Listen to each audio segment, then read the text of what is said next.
Buenas, Hola, ¿cómo andan? volvió el taller, volvimos Así es. nosotros, señor Santiago Castellano, señor Mauro Lococo y nuestro pasante coordinador invitado Pikachu. ¿Cómo estás, Pikachu? Hola a todos, soy Pikachu. Estoy muy agradecido con Mauro y Santiago por la posibilidad de participar de este taller. Gracias, Pikachu. Muy bien. Bueno, antes de empezar las devoluciones, que sabemos que están ansiosas por ellas, Así es. queríamos hacer un breve encuadre, como siempre, para que tengan un poco de idea de algunos, no todos, pero de los principios que organizan las consignas y los lugares a donde los queremos llevar. Exacto. Un poco esta semana vamos a hablar de un autor que hace rato venimos mencionando medio informalmente en todas las devoluciones. Ujú. Yo miro para allá porque tenemos todo el guión. Exacto. Todavía no soy el tipo más apto para la televisión, pero bueno, a medida que me suelte va a salir esto fantástico. Eh, Estamos pensando en algo que también surgió de los textos de ustedes y un poco de las inquietudes. Empezamos la semana pasada hablando del narrador, de la voz del narrador, que es esa voz que lleva adelante un relato o un poema, la voz poética. Entonces queríamos seguir tomando esta cuestión de las voces y cómo aparecen las voces En los en textos. los textos, exactamente. sí, por ahí había una devolución de Mercedes a Alejandra Bassano en donde le Así es. destacaba precisamente la distribución y las dosis de diálogo y de descripción, ¿no? Que estaban equilibradas. Y un poco también la idea es reflexionar sobre esta cuestión, ¿no? Yo y Santiago hinchamos mucho las pelotas con el tema de la estrategia narrativa y en ese sentido, bueno, justamente, digamos, dentro de la estrategia narrativa, la técnica del diálogo hace mucho a la ligereza, al descanso y a la posibilidad de conocer los personajes sin tanto laburo por parte de la cosa, digamos, que se llama diegética, de andar dando indicaciones, ¿no? Esta cosa que marcó Santiago la semana pasada sobre la diferencia entre mostrar y decir, bueno, para mostrar los diálogos son ideales. Exactamente. Y le dan la voz, el narrador le pasa la posta, le pasa la voz a los personajes, ¿no? Hablan en primera persona, en ese sentido todo diálogo está muy cerca del teatro, en el sentido de que el teatro es el género o el campo en el que por excelencia se desarrolla la voz del personaje, ¿no? Son ellos los que llevan adelante la trama y la historia a través de sus acciones, pero de sus diálogos sobre todo, ¿no?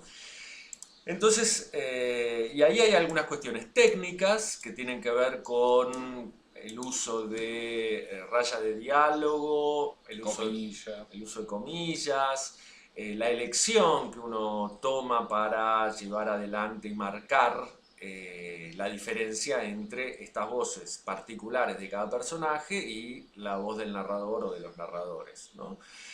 Y en ese sentido,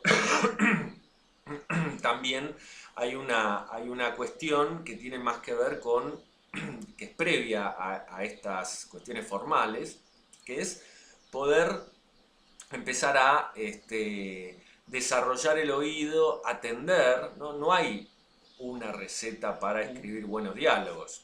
Hay muchos tipos de diálogos, muchos tipos de personajes. En ese sentido, hay estéticas y planteos de autores, por ejemplo, nosotros recordamos Juan Carlos Sonetti, Juan José Saer, ¿no? Tipos que le dan la voz a los personajes, pero esa voz está muy cerca del estilo, la estética y la forma de los narradores. Narrador, Exactamente. claro. Entonces es todo como un producto compacto que suena y que es creíble en la medida que uno le crea al narrador y que entra en esa propuesta estética. A veces no, a veces el lector se queda un poco afuera. Ciertos diálogos de Onetti son como muy largos, Poemas, y son son poemas, poemas. exacto, exacto. Y otros autores, al contrario, sus narradores o no se meten mucho, como vimos en el caso del ejemplo de Salinger, o marcan muy fuertemente las voces de los personajes, identificándolas con un vocabulario, un estilo verbal, una longitud de las intervenciones. Más cerca de lo que vulgarmente llamamos realismo, digamos, ¿no? Exactamente. Sí, más, uno puede pensar en como dos polos, digamos, desde los diálogos más realistas, como uno puede pensar en películas como Pizza Birra Faso, o bueno, toda la tradición del realismo, desde personajes, digamos, como en la literatura del propio Jorge Asís, o Así desde es. otros textos, digamos, que trabajan sobre digamos, sobre personajes bien reconocibles y que hablan literalmente como hablamos, digamos, coloquialmente, y que tiene que ver con estos desvíos que tenemos, desprolijidad, desparquedad, u otros que, como bien dice Santiago, trabajan el texto del diálogo a partir de ciertos criterios estéticos que de alguna manera tuercen el contrato, digamos, y no plantean la cuestión enclavada en el realismo, sino en una determinada estética, digamos, ¿no? En ese otro polo uno puede irse hasta Shakespeare, ¿no? Se dicen cosas profundas y humanas, pero uno sabe que en el contexto de la acción concreta sería difícil tener ese grado de elaboración filosófica y estética para poder pensamientos claro, muy reflexivos volcados a una en situaciones muy oralidad. pasionales por ahí. Ujú. Pero bueno, de alguna manera el teatro de la pasión que supone Shakespeare vuelve verosímiles esos diálogos en el plano de la estética de esa obra, ¿no? Exactamente. Es distinto. En ese sentido, por ahí la idea era traer, insisto, ¿no? A Manuel Puig, que es como un amigo de la casa porque tiene una variada gama de recursos, entre las cuales el diálogo es prácticamente, digamos, donde se ha Importante. destacado. No por nada, digamos, uno puede notar en ese trabajo la influencia de la oralidad y del cine, ¿no? El cine y la radio, el radioteatro, son dos productos que efectivamente Puig reconoce haber consumido muchísimo y que sin duda le dan la capacidad artesanal que tiene en la construcción del diálogo, ¿no? En que no solo los diálogos son creíbles, sino que además los diálogos nos permiten reconocer puntos de tensión, ¿no? Es decir, sin estar presenciando la escena, sino solo oyéndola, uno puede imaginarse por determinados cambios o giros el tipo de situación o de tensión que se está viviendo entre los personajes. En ese sentido, digamos, hay una máquina narrativa detrás de estos diálogos también. Y hay una construcción muy fuerte, que eso también uno lo va experimentando a medida que va escribiendo diálogos, que no es nada sencillo, parecería, digamos, un ejercicio que nosotros les proponemos, ¿no?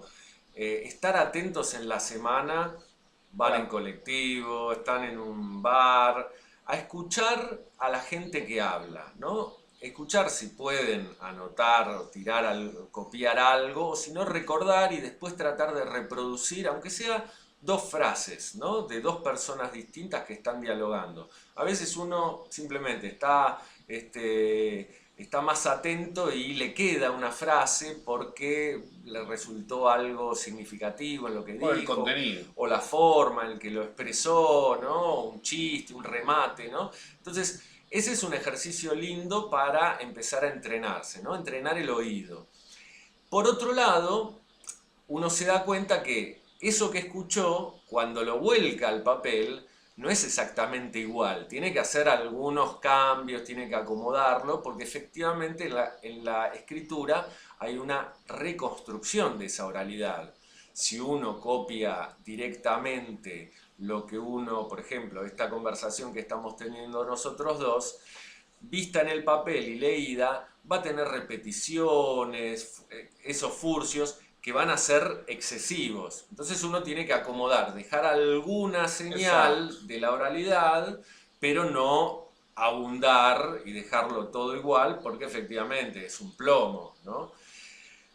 Y lo mismo la extensión de los diálogos. Muchas veces se hacen más, como Mauro decía, le dan aire, se hacen más ligeros cuando uno lo hace más breve, ¿no? Más incisivo. Y ahí hay ya un trabajo de escritura, ¿no? A mí me parece, yo para cerrar este punto, digamos, atendería por lo menos a tres cuestiones en el diálogo, ¿no? En la escucha digamos, de los diálogos ajenos.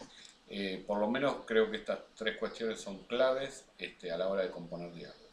Uno, notar qué palabras se repiten y en qué posición se repiten.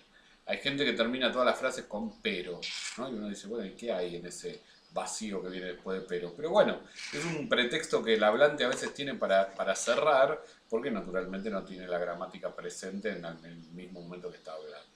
En segundo término, además de las palabras que se repiten y en qué posición se repiten, la métrica. Yo sé que esto es una hinchada de pelotas para la mayoría de ustedes, la métrica es algo que genera rechazo en muchas personas, pero la métrica no es solo importante para la poesía, sino que la métrica tiene que ver con el ritmo. Fundamental. Entonces uno tiene que fijarse por ahí cuántas sílabas dice el hablante antes de tener silencio, ¿no? Con cuánto se queda sin respiración. Porque la respiración hace mucho a la cadencia de una forma de hablar y para volver verosímil una voz, uno tiene que manejar periódicamente las mismas respiraciones y la misma métrica. Entonces tenemos palabras que se repiten, posición en la que se repiten, métrica, y la otra cuestión es el cantito. Siempre tratar de ver el cantito. Generalmente el cantito está en la acentuación de las palabras. Quizás la acentuación sea algo difícil de recomponer. Entonces fíjate, por otro lado, si no querés fijarte en la forma, fíjate en el contenido. Quizás el contenido también te ayude con el cantito. Y fíjate también qué clase de palabras prefiere ese hablante, ¿no? Hay algunos que tienen un campo semántico que les gustan las palabras con ción, ¿no? Entonces habla de explosión, construcción, qué sé yo. Hay otros que tienen vicios con el mente. Generalmente la gente que tiene trabajos técnicos con la palabra habla mucho con el mente. Bueno, trata de detectar cuál es la fuente de las palabras que usa, la fuente principal de esas palabras que usa. Con eso vas a poder seguro mejorar tus diálogos. Como ejemplito trajimos acá, vamos a hacer una actuación porque da para todo este taller, ¿no? Que da para todo, Pikachu, por supuesto, que por suerte Pikachu nos da la razón. Entonces, vamos a leer un poquito de un diálogo de Manuel Puig, de Boquitas Pintadas.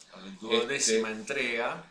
Duodécima entrega a dos voces, como el programa de TN, pero con mucho menos conflicto detrás. Así es. Y acá tenemos un personaje, hay que hacer una pequeña aclaración.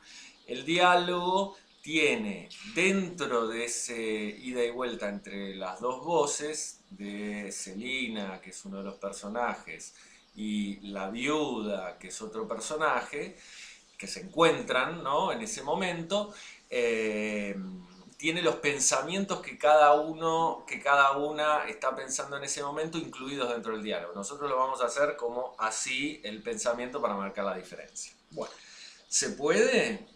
El estómago se me revuelve. sí, pase por favor, la estaba esperando.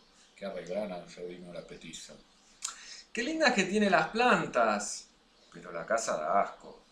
Es lo único que me daría lástima dejar si me voy de Vallejo. ¿Qué miras tanto? Los mosaicos rotos del piso. Se vino impecable, la lana del tapado es cara, el sombrero es de fieltro. Qué frío hace, ¿no? No tiene estufa, esta orillera. Sí, perdone que esta casa es tan fría. Venga por acá, pasamos a la sala. Vas a encontrar una mugre si sos bruja. Fíjate qué limpieza. Mire, a mí no me importa ir a la cocina si está más calentito. No tiene estufa, ya se le cayó la papada, debe tener 45 y los ojos bolsudos. Bueno, si no le importa, vamos, está todo limpio por suerte. Te creías que me agarrabas con todo sucio, enana, sos enana, por más que te pongas sombrero para largarte. ¿Le traga mucha leña esta cocina? La debe refregar todo el día la orillera esta. Bueno, para que tengan una idea, ¿sí? Estas son las voces, ¿no? Acá se puede bien notar la hipocresía en muy pocos indicios. Exactamente. Y para cerrar, Pikachu tiene algo que decirles, ¿sí? Mirá sobre vos. ese proceso de escritura que están sufriendo y que creo que lo tienen que escuchar. Con eso nos despedimos y dejamos que hable el maestro.